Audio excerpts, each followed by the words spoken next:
చాలామంది అనుకోవచ్చు ధర్మానికి రోజులు లేవు, నేను ధర్మంగా ఉన్నాను నాకేం వచ్చిందని అనుకోవచ్చు. మా బంధువులు అధర్మంగా ఉన్నారు, వాళ్ళే బాగున్నారు, మేడ మీద మేడ కట్టుకొని వెళ్ళిపోతున్నారు అని నువ్వు అనుకోవచ్చు.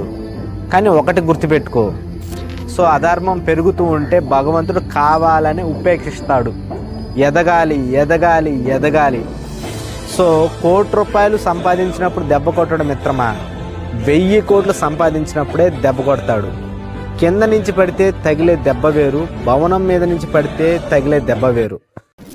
అధర్మంగా తృప్తి చెందుతాడని మీరు కూడా ఆ వ్యామోహంలో పడి ధర్మాన్ని వదిలి అధర్మంగా ఉండకండి.